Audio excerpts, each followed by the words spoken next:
नमस्कार, मैं हूं दीपाली राणा। आप देख रहे हैं सीएनबीसी आवाज। आपके स्टॉक स्पेसिफिक सवाल सभी शो में हम करेंगे शामिल। आपकी इन्वेस्टमेंट पोजीशंस हैं, ट्रेडिंग के पर्सपेक्टिव से कोई स्टॉक आपने खरीदा हो, हमारे एक्सपर्ट की एडवाइस लेना चाहते हैं तो आप अपने सवाल हमें भेज सकते हैं। कैसे आप पार्टिसिपेट कर सकते हैं शो में? आप अपने क्वेश्चंस हमें व्हाट्सएप या सोशल प्लेटफॉर्म्स के थ्रू भेज सकते हैं। व्हाट्सएप नंबर है 7045220000। इसके अलावा आप अपने क्वेश्चंस हमें सीएनबीसी आवाज के सोशल प्लेटफॉर्म पर भेज सकते हैं। फेसबुक और एक्स पर जाएंगे तो शो को लाइव भी देख सकते हैं, अपने क्वेश्चंस पोस्ट भी कर सकते हैं #आस्कआवाज लिखकर। और शो के दौरान भी हम क्वेश्चंस पिक करते हैं सोशल प्लेटफॉर्म से। आज आपकी सभी क्वेरीज को आंसर करने के लिए मंत्री फंड मैट अरुण कुमार मंत्री हमारे साथ मौजूद हैं। अरुण नमस्कार, स्वागत है आपका। एक क्विक रिकैप लेकर आते हैं और खराब ग्लोबल संकेतों का असर मार्केट्स पर हमने क्लियरली देखा। दिन भर प्रेशर में रहे आज Indian markets. Sensex finally 700 point गिरा, तो वहीं निफ्टी में भी लगभग 200 की गिरावट के साथ क्लोजिंग हुई। मिड कैप स्मॉल कैप्स में भी जमकर मुनाफा वसूली आज के सत्र में देखने को मिली। आज का एक्शन कैसा रहा ओवरऑल और क्या की हाइलाइट्स रही, समझते हैं पहले रक्षा रावत से। 2 वीकली एक्सपायरीज के बीच का सैंडविच सेशन था और आज बाजार में ट्रंप के टैरिफ और कच्चे तेल में उबाल की मार देखने को मिली। और आज अगर क्लोजिंग लेवल की बात करें तो यहां पर निफ्टी 200 पॉइंट की गिरावट के साथ बंद हुआ है करीब। और अगर बैंक निफ्टी की क्लोजिंग की बात करें तो यहां पर 700 पॉइंट की गिरावट देखने को मिली। मिड कैप और स्मॉल कैप यहां से भी आज बाजार को सपोर्ट नहीं मिला और बाजार लगातार तीसरे दिन गिरावट के साथ बंद हुए हैं। सेक्टोरियल पिक्चर की बात करें तो इंडिया विक्स यहां पर 5.5% का जंप देखने को मिला है और एफएमसीजी और ऑटो को छोड़कर सारे ही इंडेक्स ऐसे थे जहां पर गिरावट देखने को मिली। Financial, PSU bank, IT, oil and gas, capital good, defence, capital market सारे ही इंडेक्स लाल निशान में बंद हुए हैं। अगर आज के निफ्टी लूजर्स की बात करें तो यहां पर लिस्ट में शामिल है इंटरग्लोब एविएशन। क्रूड में जो उबाल है वहां से यहां पर इंपैक्ट देखने को मिला। इसके अलावा जियो फाइनेंशियल यहां पर भी कई दिनों से गिरावट देखने को मिल रही है। इन्फोसिस कल नतीजे आने वाले हैं और उससे पहले शेयर 2% गिरकर बंद हुआ है। डॉक्टर रेड्डीज यहां पर भी 2% की गिरावट देखने को मिली। अगर आज के चुनिंदा कंट्रीब्यूटर्स की बात करें यानी निफ्टी 50 गेनर्स की बात करें तो यहां पर बजाज तो अच्छे नंबर्स आए और यहां पर 5.5% से ज्यादा के मूव्स देखने को मिले। इसके अलावा नेस्ले इंडिया यहां पर भी नंबर्स का इंपैक्ट देखने को मिला। टाटा कंज्यूमर, पावर ग्रिड ये दोनों स्टॉक भी थे जिन्होंने निफ्टी कंट्रीब्यूट किया। एक और स्पेस आज फोकस में था वो है फार्मा स्पेस। ट्रंप ने टैरिफ का ऐलान किया है। जो जेनरिक दवाएं हैं उन पर 2 साल के लिए 0 टैरिफ होगा, लेकिन उसके बाद 100% और उसके बाद चौथे साल में यहां पर 200% के टैरिफ का ऐलान किया। उसके बाद पूरा ही फार्मा स्पेस जो है फोकस में रहा और ये सारे इंडेक्स थे जिनमें आज गिरावट देखने को मिली। तो आज के बाजार का मूड और माहौल काफी खराब देखने को मिला। संस्थागत निवेशकों के आंकड़े लेकर आते हैं। एफआईआई ने बिकवाली की 819 करोड़ की, डीएस ने खरीदारी की है 418 करोड़ के आसपास की। अब रणनीति अगले सत्र की क्या होनी चाहिए इस पर बातचीत करते हैं। और नमस्कार, बताएं पहले तो निफ्टी बैंक निफ्टी पर क्या स्ट्रैटेजी आप अपने क्लाइंट्स को अगले सेशन के लिए रिकमेंड कर रहे हैं? कंसीडरिंग नर्वसनेस अभी भी ग्लोबल मार्केट्स में बनी हुई है, क्रूड को मार्केट्स क्लोजली वॉच कर रहे हैं, ऐसे में कौन से लेवल्स इंपॉर्टेंट रहेंगे ऊपर नीचे की तरफ दोनों ही इंडेक्स पर, अगर निफ्टी बैंक निफ्टी की इन पर्टिकुलर बात करें?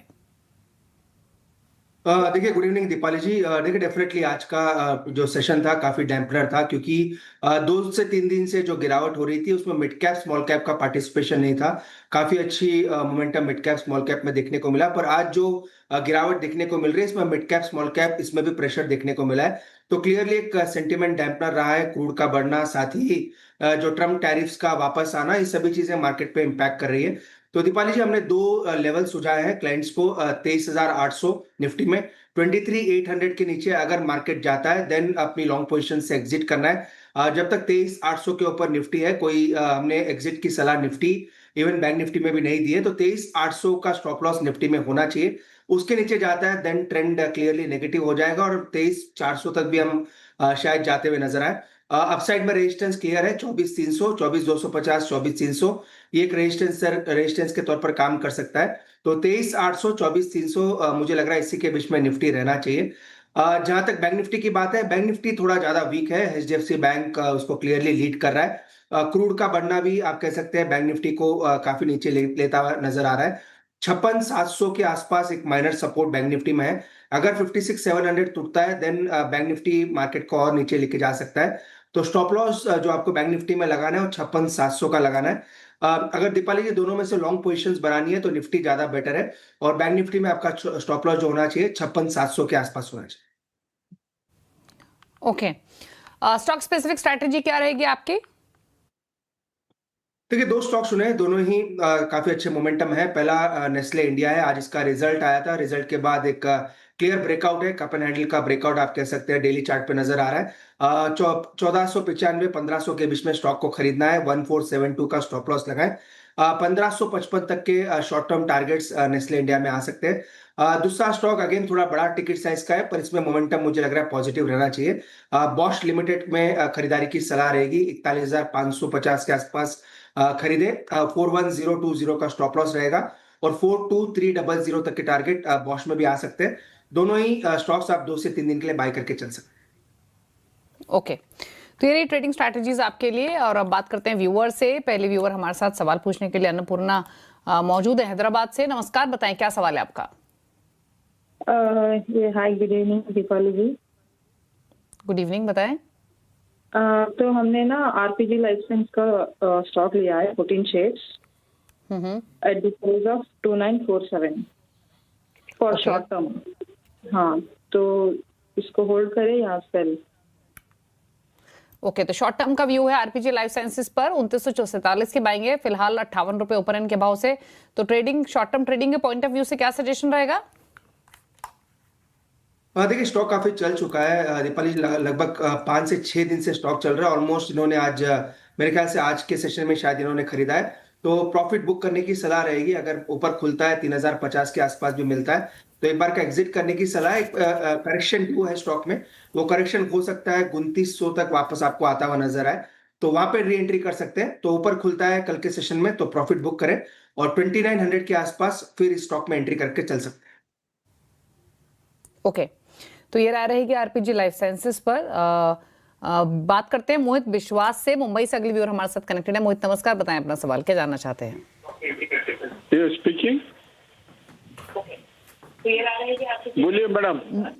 बताइए सर, कौन सा स्टॉक है आपके पास, क्या जानना चाहते हैं? पारस डिफेंस है 500 शेयर एट द रेट। आपका बाइंग प्राइस क्या है पारस डिफेंस में और होराइजन क्या है? 1045 अभी 1224 है। पूछ लेते हैं, पारस डिफेंस आपके भाव से तो ऊपर है, तो मुनाफे की पोजीशन है फिलहाल तो 180 रुपए ऊपर है इनके प्राइस से 1045 पे, क्योंकि इन्होंने खरीदा है। क्या करना चाहिए स्टॉक में? देखिए दीपाली जी, एक्सेलेंट मोमेंटम है स्टॉक में। काफी अच्छे प्राइस पे इन्होंने खरीदा है, तो मुझे लग रहा है जो मोमेंटम बना है वापस 1300 तक तो एटलीस्ट जाना चाहिए। तो 1300 तक के टारगेट को डेफिनेटली रखें। ऑलरेडी इन्होंने वो लेवल देखे हैं और वापस स्टॉक में करेक्शन आया है, तो 1300-1320 तक के लेवल्स मुझे लग रहा है स्टॉक में आने चाहिए। एक ट्रेलिंग स्टॉप लॉस जरूर मेंटेन करें। प्रॉफिट को लॉक हमेशा करना चाहिए, क्योंकि क्वांटिटी भी इनके पास 500 शेयर के आसपास है। तो 1140 का एक ट्रेलिंग स्टॉप लॉस लगा है, जो कि रिसेंट सपोर्ट है।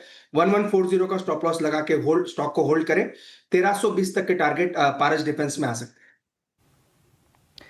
सुधीर अगले व्यूअर नोएडा से हमारे साथ सवाल पूछने के लिए। सुधीर बताइए क्या क्वेश्चन है आपका? गुड इवनिंग मैम, हमारे पास एचडीएफसी के 100 शेयर हैं एट द रेट 790 और हिंडाल्को Okay. भी 100 शेयर हैं एट द रेट 960। ठीक है, और दोनों में क्या व्यू है आपका? ऑप्शन भी मैंने खरीद रखे हैं इसके। बताएं। स्ट्राइक प्राइस के एचडीएफसी स्ट्राइक प्राइस 790 का कॉल है मेरे पास, तो 4.9 के एवरेज पे, और हिंडाल्को का है 10.5 के एवरेज पे। नहीं, तो हिंडाल्को का कौन सा कॉल ऑप्शन है आपके पास, किस लेवल का है? हिंडाल्को का 960 का कॉल। 960 का? या ओके, मतलब 960 आपने कैश में भी खरीदा हुआ है और 960 का आपने कॉल ऑप्शन भी खरीदा हुआ है 10.5 रुपए पे। ओके, और दूसरा और एचडीएफसी का आपने अच्छा ठीक है, समझ गई मैं। तो बेसिकली इन्होंने दोनों तरीके की तरफ की स्ट्रैटेजी बनाई है। हिंडाल्को का 960 का कॉल ऑप्शन खरीदा है 10.5 रुपए पे, जो कि 7.25 रुपए के आसपास बंद हुआ है, तो ये नीचे है। और स्पॉट में इन्होंने 960 पर ही बाइंग की हुई है।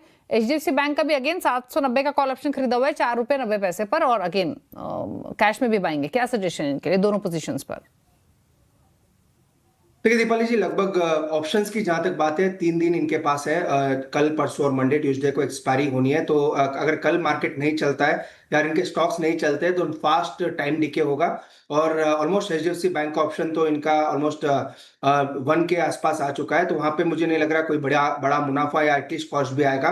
तो वो एक आपको एक्सपायरी के लिए छोड़ देना चाहिए। सेकंड है हिंडालकोम का ऑप्शन, इन्होंने एट द मनी खरीदा है। हो सकता है 10-15 रुपए अगर हिंडालको चलता है तो इनके भाव के आसपास स्टॉक आपको आता हुआ नजर आए। तो कल भी अगर ये 9 रुपए के आसपास अगर ऑप्शन मिलता है, 9 साढ़े 9 भी मिलता है, तो एक बार का एग्जिट कर ले, क्योंकि इस दोनों का ट्रेंड वीक है। एचडीएफसी बैंक का अभी एग्जिट करने की सलाह नहीं है, क्योंकि ऑलमोस्ट उसकी वैल्यू इरोड हो चुकी है। पर हिंडालको में अगर कल बाउंस आता है, 9 साढ़े 9 के आसपास भी ऑप्शन मिलता है, तो ऑप्शन से निकल जाए। बाकी एचडीएफसी बैंक का जो इनके पास कैश में स्टॉक है, मेरी सलाह इनके लिए यही रहेगी, अगर इन्होंने कैश में खरीदा है तो आईसीआईसीआई बैंक में स्विच हो जाए। मुझे लग रहा है आईसीआईसीआई बैंक ज्यादा बेटर परफॉर्म करेगा जब भी मार्केट चलता है, तो वहां पे मोमेंटम काफी फास्ट आ सकता है। तो एचडीएफसी बैंक से निकल के आईसीआईसीआई बैंक में स्विच होने की सलाह रहेगी। हिंडालको का जो इन्होंने खरीदा है, ओवरऑल जो कैश में खरीदा है, उसका स्टॉप लॉस लगाना है 734 के आसपास। अगर 734 के नीचे हिंडालको जाता है तो वहां से भी एग्जिट लेने की सलाह है। ओके, तो ये रही आपके लिए दोनों पोजीशंस पर आए। सुप्रभात घोष कोलकाता से हमारे साथ कनेक्टेड हैं। घोष साहब नमस्कार, पूछिए अपना सवाल। मैडम नमस्ते। नमस्ते। बताएं। बोला मैडम एक्चुअली मेरे पास आपका सूला है 68 शेयर 150 रुपए 30 पैसा, और आपका कैनरा बैंक है 75 शेयर 126 रुपए 75 पैसा 15 पैसा, सॉरी। तो एक्चुअली कुछ रीजन मैं तो हमेशा मतलब आपका चैनल भी देखता हूँ, सब लेते ही है वो स्विंग ट्रेडिंग के लिए, लेकिन मतलब 2-3 महीने रख सकते तो कोई दिक्कत नहीं, लेकिन एक्चुअली कुछ दिक्कत आ गया तो इसको मुझे बेचना है 3 तारीख के अंदर। तो कितना टारगेट रख सकते हैं, बस इतना बोल दीजिएगा और कुछ नहीं। ओके, तो यानी आपको ये लिया निवेश के लिए था, लेकिन अब 3 तारीख तक आपको पैसे चाहिए तो आपको बेचना पड़ेगा। तो यानी कुछ सेशंस आपके पास है। कैनरा बैंक 126 पे खरीदा, 1900 के आसपास ट्रेड करा, सुलेवान यार्ड 150 पर है। तो बताइए, कंसीडरिंग मार्केट का मूड जैसे अरुण काफी डिफिकल्ट रहेगा किसी भी लेवल पर व्यू देना, बट स्टिल इनके लिए क्या सजेशन, एटलीस्ट स्टॉप लॉस क्या रहे या क्या लाइकली पोजीशन लग रही है टेक्निकली फिलहाल दोनों स्टॉक्स को लेकर? देखिए दीपाली जी, वैसे इनको पैसों की जरूरत है, वो एक फर्स्ट पॉइंट है। सेकंड, टेक्निकली वीक है, सूला भी वीक है और कैनरा बैंक का स्ट्रक्चर न्यूट्रल है। सूला में मेरी क्लियरली सलाह रहेगी आप कल के सेशन में एक बार का एग्जिट ले लें। चार्ट वीक है और ओवरऑल मेरे को लग रहा है मैक्स टू मैक्स 152 153 स्टॉक जा सकता है। चूंकि टारगेट की बात करें तो 153 तक के टारगेट मैक्स मुझे लग रहा है इनके टाइम फ्रेम के अंदर आने चाहिए। तो सुलह से एग्जिट करने की सलाह है। ज्यादा शेयर्स इनके पास नहीं है तो भाव के आसपास ही है, तो वहां पे एग्जिट ले लें। कैनरा बैंक का स्ट्रक्चर थोड़ा न्यूट्रल है, तो वहां पे स्टॉप लॉस जो लगाना है 123 का लगा के रखें। अगर पीएसयू बैंक्स में मोमेंटम आता है तो 132 134 तक ये स्टॉक जा सकता है। तो सुलह से क्लियर एग्जिट करने की सलाह है। कैनरा बैंक को होल्ड करें अपने टाइम फ्रेम के अंदर, 123 का स्टॉप लॉस लगाए, 132 के आसपास मिलता है तो वहां पे भी प्रॉफिट बुक करके निकल जाए। ओके, बात करते हैं नंदकिशोर बजाज से, असम से कनेक्टेड है। नंदकिशोर बताएं क्या सवाल है आपका? नमस्ते मैडम। नमस्ते, पूछिए सवाल। मेरे पास वेदांता आयरन के 25,000 शेयर है। पहले मैंने 19 रुपए 80 पैसा में 10,000 खरीदे थे, फिर एवरेज करते करते इसकी आ गई कॉस्टिंग 31 रुपए 25 पैसा। तो अब इसमें मेरे को क्या करना है चाहिए लो 3-4 महीने रख सकता हूँ वैसे। ओके, इस पे क्या राय देते हैं? पूछ लेते हैं क्या करना चाहिए इनको। रख सकते हैं वैसे अपनी इस पोजीशन को, क्या रिकमेंडेशन रहेगी आपके अरुण? देखिए दीपाली जी, टेक्निकल स्ट्रक्चर ज्यादा है नहीं क्योंकि रिसेंटली डीमर्ज एंटिटी है और अपने भाव के आसपास है। मैंने इसका अगर फिबोनाची रिट्रेसमेंट निकाला है तो कहीं ना कहीं इसका सपोर्ट जो निकल के आ रहा है वो 29.5 के आसपास है, जितना भी टेक्निकल डेटा अवेलेबल है। तो 29 रुपए 50 पैसे इसका स्टॉप लॉस मेंटेन करना चाहिए। अगेन स्टॉप लॉस थोड़ा दूर है, इनके भाव से ऑलमोस्ट 1.5 रुपया दूर है, तो क्वांटिटी भी ज्यादा है, पर स्टॉप लॉस 29.5 का मेंटेन करें। कहीं भी अगर उछाल मिलता है तो ऊपर में मुझे लग रहा है मैक्स इसके जो टारगेट्स निकल के आ रहे हैं वो 34 के आसपास है।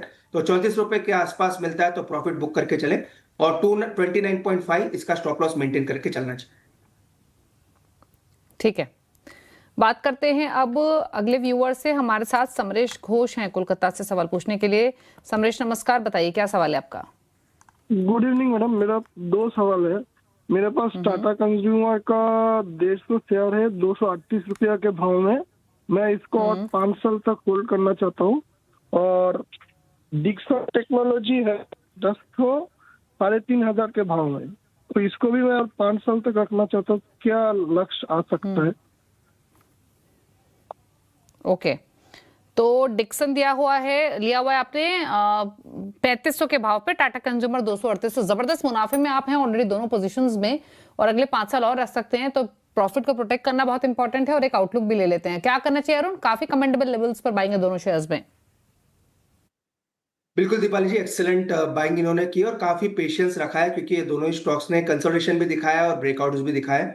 और डिक्सन तो एक्चुअली काफी ऊपर जाके फिर नीचे आपको कंसोलिडेट कर रहा है, वापस ऊपर जाने के संकेत क्लियरली डिक्सन में भी नजर आ रहे हैं। तो टाटा कंज्यूमर की जहां तक बात है, इनको एक प्रॉफिट प्रोटेक्शन के लिए स्टॉप लॉस 1000 रुपए के आसपास या 990 का स्टॉप लॉस एक मेंटेन करके चलना चाहिए। काफी इन द मनी है, इसलिए स्टॉप लॉस जरूर मेंटेन करें 990 के आसपास। इन्होंने टारगेट का पूछा है, तो कहीं ना कहीं मुझे लग रहा है 1280 तक के टारगेट्स वापस टाटा कंज्यूमर में आपको देखने को मिल सकते हैं। एक अच्छा स्टॉक है, टेक्निकली पॉजिटिव है, तो 1280 के टारगेट के लिए होल्ड करें। सिमिलर व्यू डिक्सन में भी है। डिक्सन में भी एक बड़े करेक्शन के बाद एक बेस फॉर्मेशन देखने को मिला है, और कहीं ना कहीं मेरे टारगेट्स 15,800 तक के डिक्सन में भी नजर आ रहे हैं। तो 15,800 16,000 तक के टारगेट के लिए डिक्सन को होल्ड करें। और इसका जो स्टॉप लॉस रखना है दीपाली जी, 10,500 के आसपास रखें। 10,500 इसका रिसेंट बेस है, और वहीं से ब्रेकआउट देखने को मिला है। तो 10,500 का स्टॉप लॉस डिक्सन में भी लगा के रखें, और 15,800 16,000 तक के टारगेट इसमें भी आ सकते हैं। ओके, तो ये राय रही आपके लिए इन दोनों शेयर्स पर। महेंद्र हैं सहारनपुर से अगले व्यूअर हमारे साथ सवाल पूछने के लिए। महेंद्र नमस्कार, बताइए क्या क्वेश्चन है आपका? हेलो, पूछिए महेंद्र, अपना सवाल पूछिए। हाँ दीपाली जी नमस्कार, अरुण जी नमस्कार। मैंने पूछना यह है कि मेरे पास टाइटन कंपनी के 25 शेयर हैं 2150 के हिसाब से। ठीक अभी है, अच्छा प्रॉफिट हो रहा है, मैं इसको बेच दूं या रोकूं? पूछ लेते हैं। अरुण जी बताएं, जबरदस्त मुनाफा है, डबल हो गया स्टॉक, निकल जाएं या रखें भी? देखिए बिल्कुल दीपाली जी, अगेन सेम वही सलाह रहेगी। एक्सेलेंट इन्होंने एंट्री की है, और ऑलमोस्ट इनका प्रॉफिट या जो इन्वेस्टमेंट है वो डबल हो चुका है। ट्रेलिंग स्टॉप लॉस मेंटेन करें, और जिस हिसाब से गोल्ड सिल्वर के प्राइसेस में मोमेंटम है, और जिस हिसाब से टाइटन के रिजल्ट्स आए हैं, और टेक्निकली जो स्ट्रक्चर नजर आ रहा है, कहीं भी एग्जिट के सिग्नल अभी नहीं आया है, तो एग्जिट करने की सलाह नहीं है। पर ट्रेलिंग स्टॉप लॉस जरूर लगाना चाहिए, क्योंकि सर की जो बाइंग है काफी नीचे की है।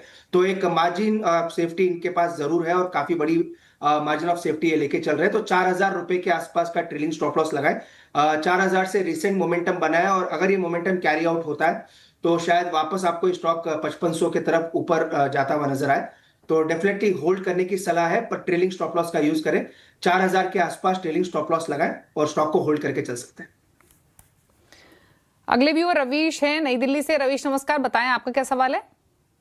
नमस्कार मैम। नमस्कार अरुण जी। मेरे पास वरुण बेवरेजेस के 2,600 शेयर्स हैं, जो मैंने 6 जुलाई को खरीदे थे, और 494.96 के हिसाब से खरीदे थे वो। उसके बाद से बस उसमें डाउनफॉल ही आ रहा है, तो मुझे समझ में नहीं आ रहा कि मैं अभी लॉस बुक करूं या फिर अभी होल्ड करूं। पूछ लेते हैं।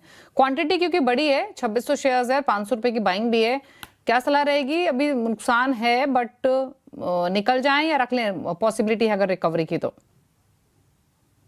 देखिए रवीश जी के लिए दीपाली जी एक ही सलाह रहेगी, स्टॉप लॉस मेंटेन करें, क्योंकि इसका ओवरऑल स्ट्रक्चर जो है वो साइडवेज टू न्यूट्रल है। अभी भी बेरिश नहीं है, आप बेरिश ओवरऑल स्ट्रक्चर अभी भी नहीं कह सकते, क्योंकि फिबोनाची के गोल्डन रेशियो के अभी भी ऊपर है। तो होल्ड करने की सलाह है, क्योंकि ऑलमोस्ट 10% इनके प्राइस से दूर है। पर स्टॉप लॉस जो मेंटेन करना है, वैसे इसका स्टॉप लॉस 445 आता है, जो कि गोल्डन रेशियो आप रिसेंट रैली का मान के चल सकते हैं। पर थोड़ा कुशन रखें, क्योंकि वोलेटिलिटी में स्टॉप लॉसेस कभी लग जाते हैं। तो 440 के नीचे स्टॉप लॉस मेंटेन करें। 440 मुझे लग रहा है वो लेवल होल्ड करना चाहिए, और अगर यहाँ से बाउंस मिलता है तो 480 485 तक भी लेवल ऊपर में देखने को मिल सकते हैं। तो 480 485 मिलता है, तो वहां पे स्टॉक से एग्जिट करने की कोशिश करें, और नीचे में स्टॉप लॉस जो लगाना है 440 का लगा के रखें। मुझे लग रहा है 440 का लेवल होल्ड कर सकता है, और यहां से स्टॉक में रिवर्सल देखने को मिल सकता है। ठीक है, तो ये रही सलाह आपके लिए वरुण बेवरेजेस पर। स्टॉप लॉस लगाएं और होल्ड रखें इस स्टॉक को, लेकिन स्टॉप लॉस को स्ट्रिक्टली फॉलो करें। रुक रहे हैं इसी के साथ एक ब्रेक के लिए। इनफैक्ट अरुण, शुक्रिया आपका शो में आने के लिए और क्वेरीज को आंसर करने के लिए। ब्रेक के उस पर डॉक्टर रेड्डीज के मैनेजमेंट हमारे साथ मौजूद रहेगी अर्निंग्स पर चर्चा करने के लिए। करेंगे उनसे बातचीत एक छोटे से ब्रेक के बाद।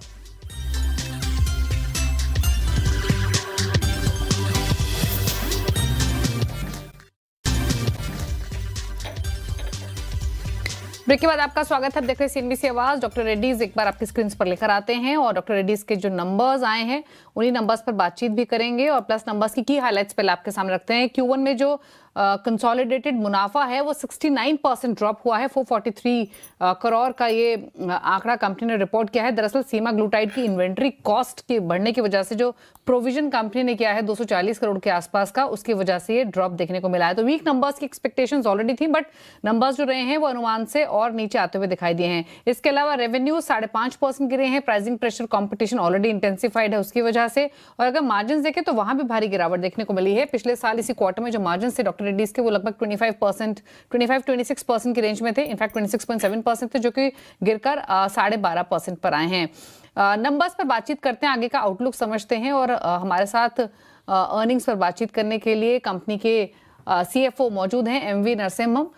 नमस्कार सर, स्वागत है आपका। तो first of all we wanted to know about the impact on profitability. मुनाफा लगभग 69% ड्रॉप हुआ है। रेवेन्यू में भी नुकसान देखने को मिल रहा है। जो प्रोविजनिंग आपने की है 240 करोड़ की, एग्जैक्टली वो क्या है और ये क्या सिर्फ वन ऑफ है और will see impact in the coming quarters as well? Post our announcement on the semaglutide API challenges and July 9th, and we evaluated what is the inventories available. So this is all 240 crores is related to the semaglutide fill finish batches and API, which we cannot use to them, which will not able to sell in the market. So that's why we have taken a provision in this quarter, and this will not continue in the coming quarters. Okay. Also, sir, how have been the growth in North American markets? Because consistently हम pressure देख रहे हैं North American business में, pricing pressure भी, demand pressure भी, तो वहाँ revenues कैसे रहे हैं इस quarter में in particular? So let me first put it, I think overall company, we are seeing, like you have seen, we are very healthy double-digit growth. If you just, I think, suppose when you look at last year, if you take it out the lenalidomide and then if you compare, we have a healthy double-digit growth. That is at a company level. Second, on the US business also, very happy to report, even this quarter also, we have a healthy double-digit growth is there. The momentum will continue in the coming quarters as well. Okay. But how has been the demand, right? In the US business. Okay, how has been the demand environment in North American markets right now?